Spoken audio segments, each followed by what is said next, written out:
Colegas, escolhemos alguns trechos da entrevista do Feder ao podcast Market Makers, o canal da família investidora brasileira. Vamos repetir: o canal da família investidora brasileira. Portanto, o secretário estava em casa, entre amigos, sem ninguém para questioná-lo ou contestá-lo. Essa entrevista vai entrar para a história. Nunca alguém conseguiu falar tanta besteira em tão pouco tempo.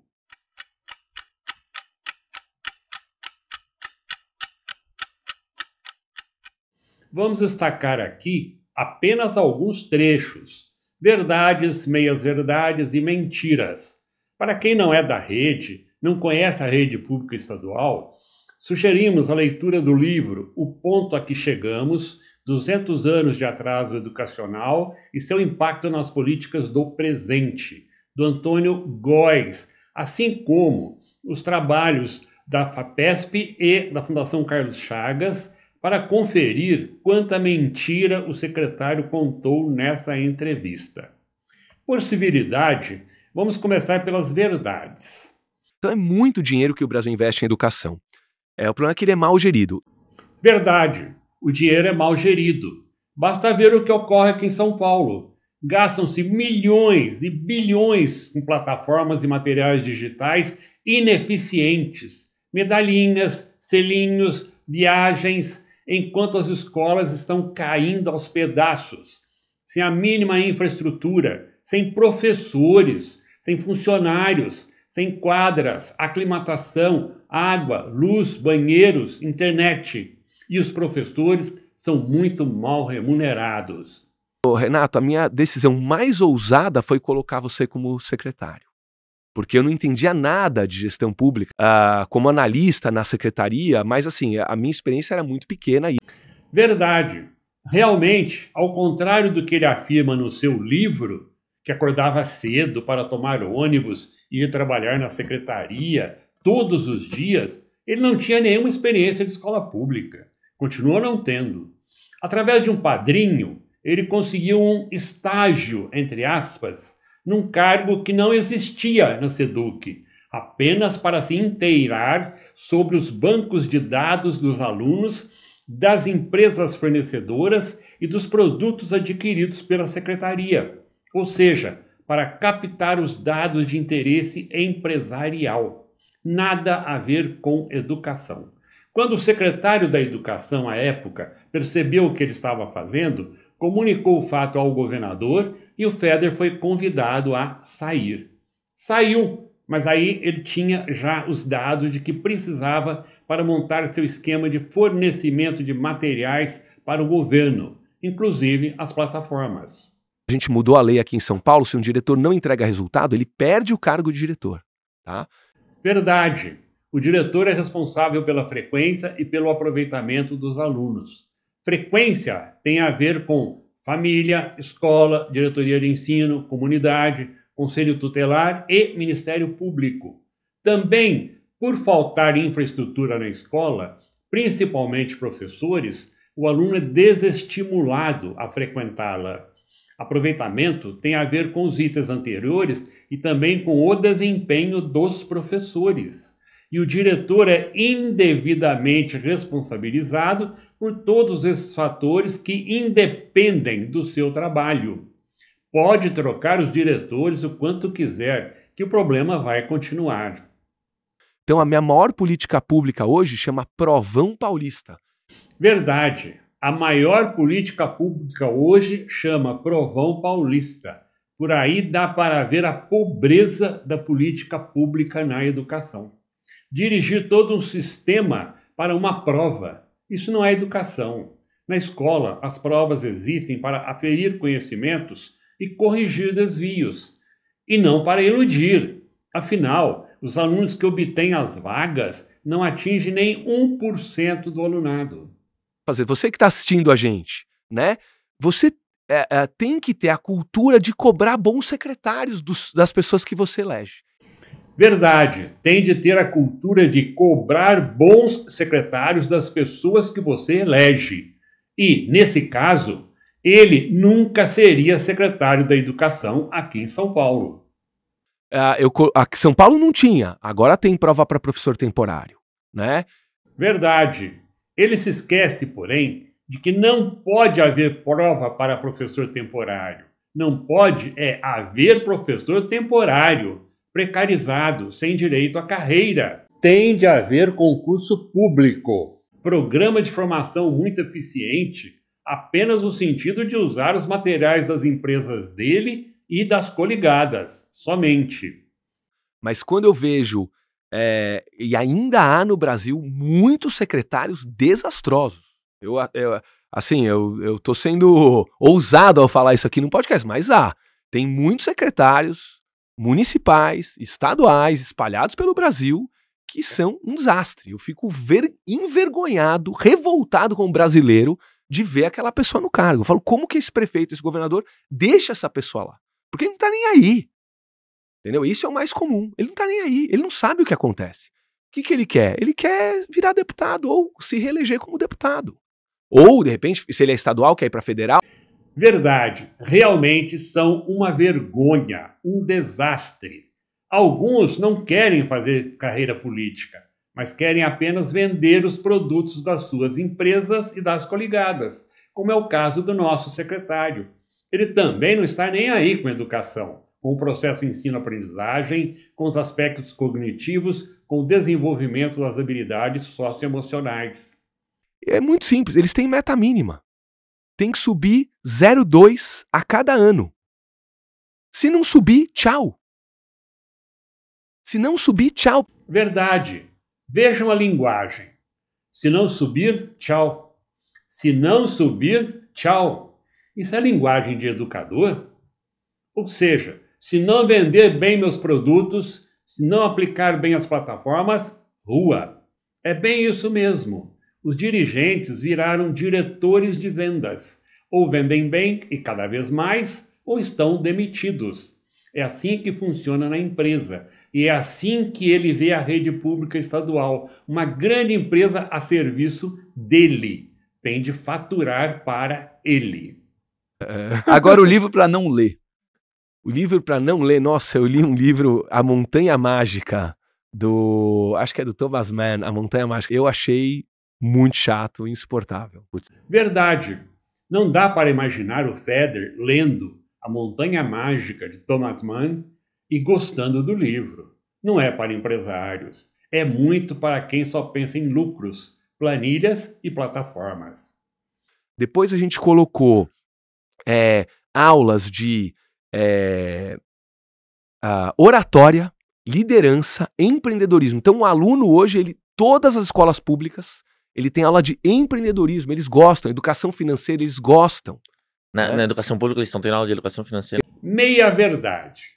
Aulas de oratória, liderança, empreendedorismo, educação financeira, na prática, não estão acontecendo por falta de professores especializados. Quanto ao ensino profissionalizante, as escolas regulares não têm a infraestrutura nem os professores especializados.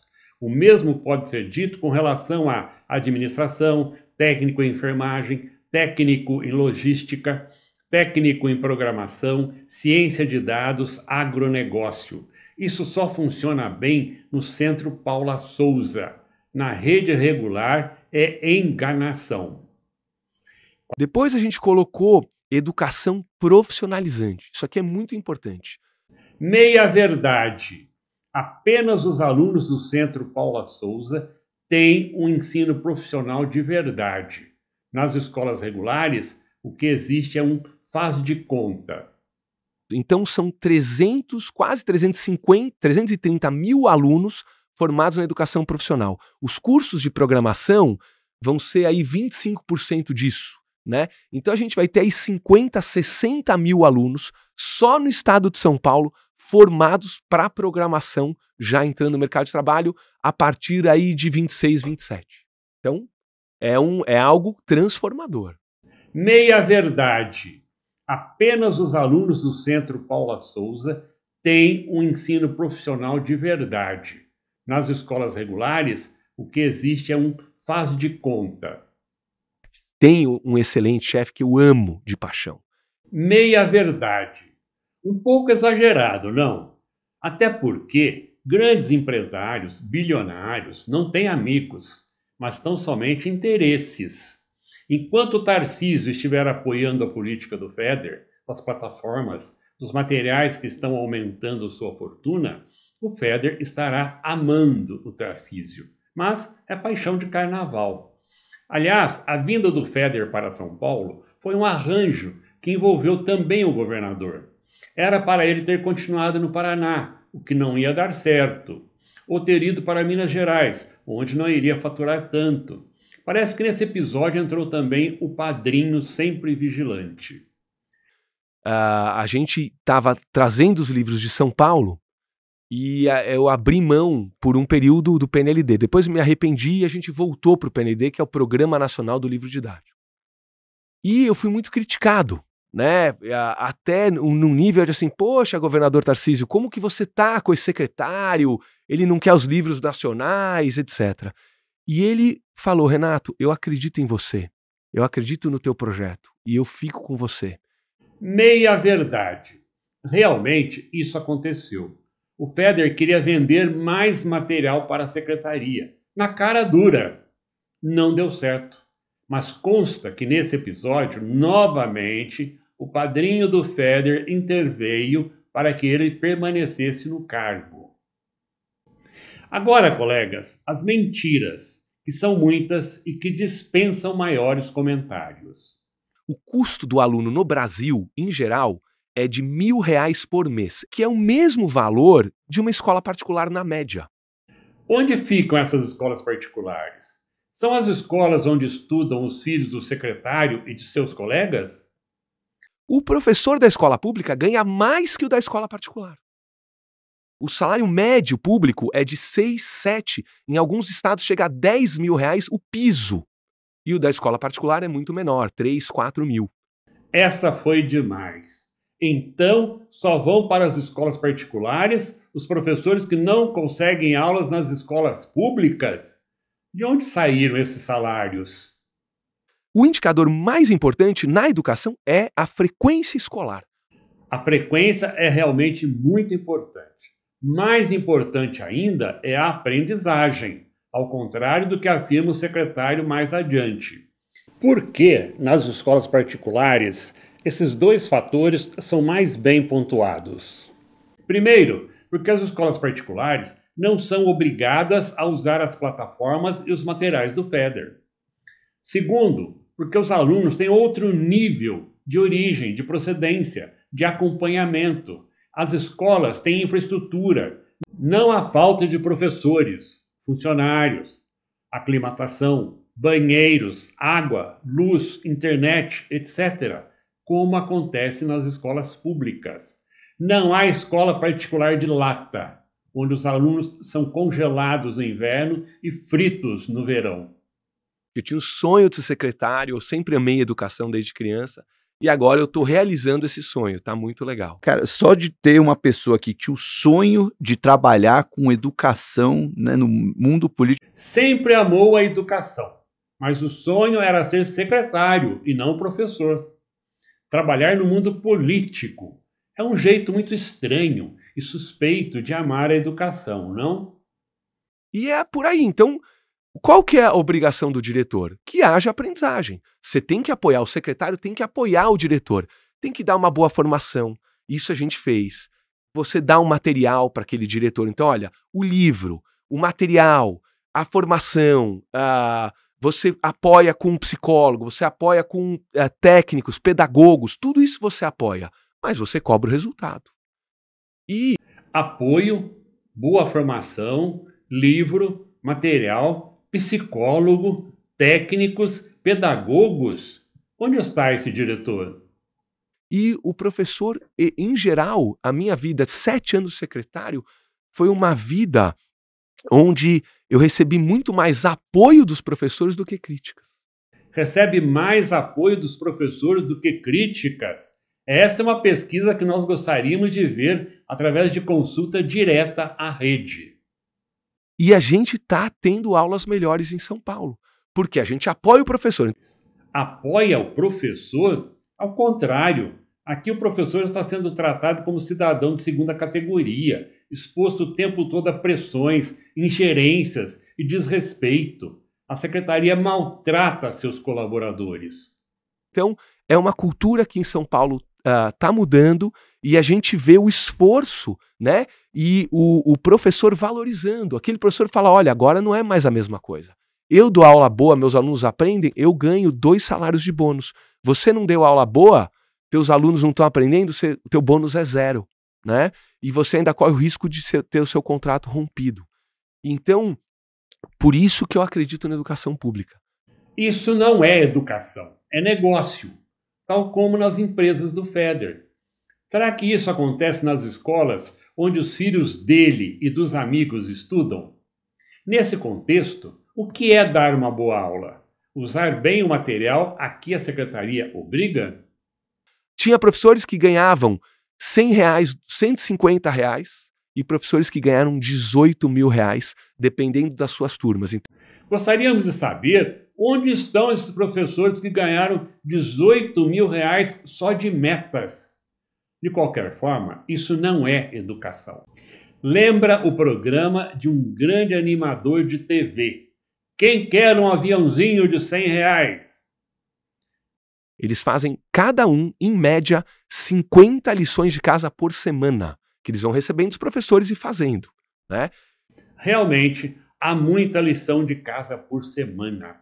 De casa, em tese, porque essas lições acabam sendo feitas em aula, com a ajuda dos professores, por orientação da própria secretaria. Não era um hábito. Nem escrever redação. Sempre se escreveu redação nas escolas. Não adianta quantificar essas redações se elas são feitas por meios digitais, onde o aluno pode escrever o que quiser e o que será apurado será apenas a quantidade de palavras.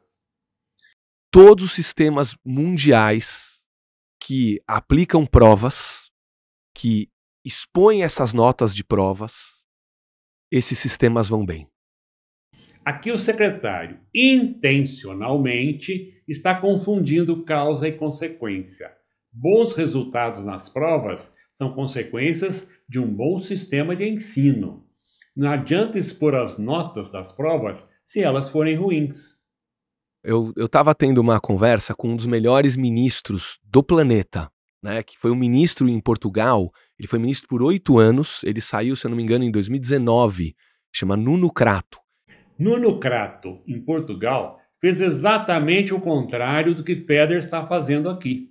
Ele eliminou todos os projetos paralelos, concentrando-se apenas no núcleo, no principal, no currículo básico.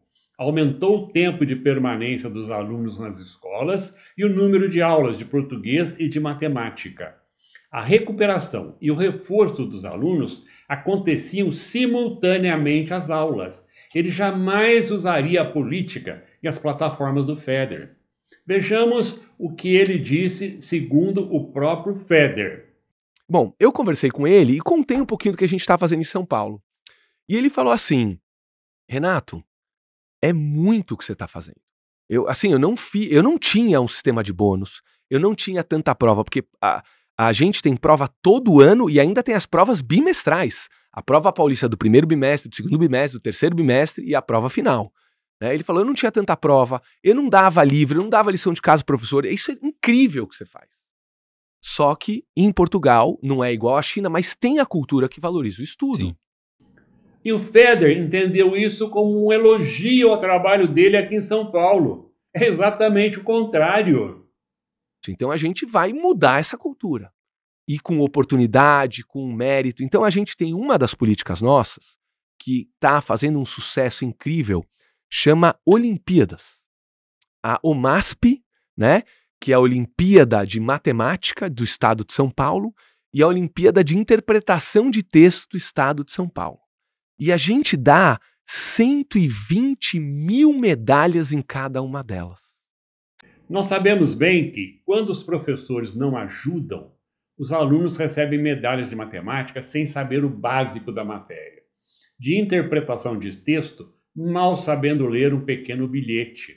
Na verdade, é um circo, uma chacrinha, que serve apenas para dar visibilidade ao secretário. marketing vazio. Uma última observação. O secretário insistiu muito na palavra responsabilização. Concordamos. Todos têm de ser responsabilizados por seus atos ou omissões. Nesse sentido, o primeiro a ser responsabilizado deveria ser o próprio secretário, que, não entendendo nada de escola pública estadual de educação básica e ávido por aumentar as vendas e o ranking das suas empresas e coligadas, está destruindo a educação pública do estado de São Paulo. Ele insistiu também na palavra meritocracia. Mas vejamos um trecho da sua fala. O Alexandre é meu melhor amigo. O pai dele faleceu. Sim. E aí ele falou, Renato, eu tenho 23 anos, vem ser meu sócio, pelo menos fica 46, fica um presidente mais respeitado. E aí eu topei, minha família me ajudou,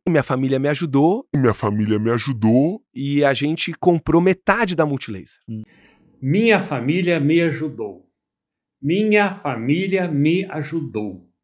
Isso é meritocracia ou sorte na loteria do nascimento? Quanta demagogia, senhor secretário.